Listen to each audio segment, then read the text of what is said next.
define the female identity and why you want to talk about it as being difficult to maintain in your profession? When I think of female identity, what I mean is compassion, empathy, beauty, aesthetics. I think those are really the four words that I would say epitomize to me what it means to really be a female and a woman.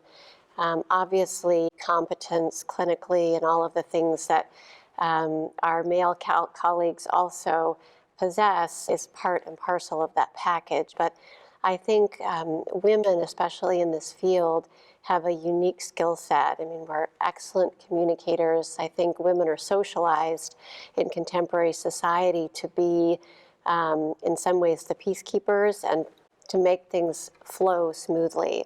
And I think that gives us a bit of an advantage as clinicians, honestly, and definitely as leaders of a surgical team. And yes, I think quickly to your second question, it is a challenge to maintain because in some ways, if you look at it in a room, we have a conference on Thursday with our entire cardiothoracic faculty, and I'm the one female in a sea of 25 men. So I think there is in some ways a lack of peers and colleagues that you can trust, that you can communicate with on a daily basis. You know, you want to fit in. So in some ways, the femaleness and the womanhood, I think, gets put aside sometimes. Where do you see your identity being more of an asset, perhaps, in your practice? Probably the most important thing and really the most unexpected thing is, in some ways, there is the element of surprise. If people, I feel, underestimate your abilities and don't really realize exactly how awesome we are as women cardiothoracic surgeons, we can sometimes, there's a lot that we can get done.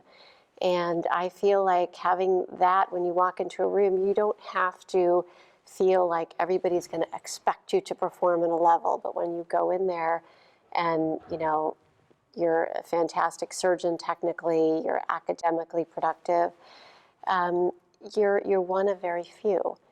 And in some ways, that rareness is really an asset. So I'm sure early on that was especially acute in your mind every day.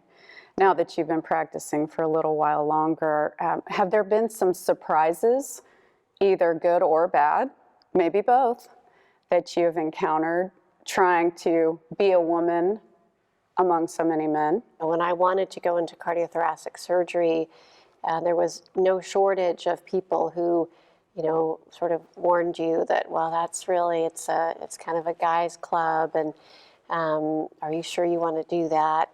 And so I knew that there was going to be challenges ahead.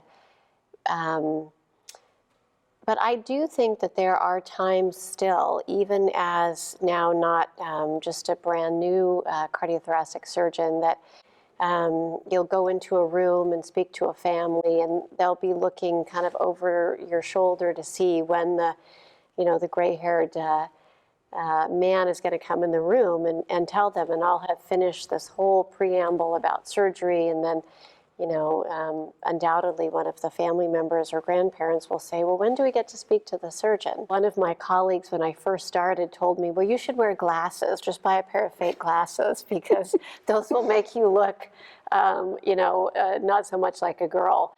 And so I think, you know, it's people know about it, and I think there's a lot of latent biases that we push under the carpet.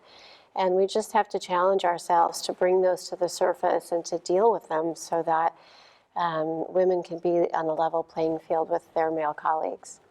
Do you think, or have you seen it get a little easier and more accepted as each year has gone on? I think so. We are in I think, a whirlwind right now of focus on women as professionals and the challenges that we face in the workplace, and having that equipoise where you're balancing, you know, life and family. But I also think that women today face essentially the same challenges. We have made strides in leveling the playing field, but we have a very long way to go.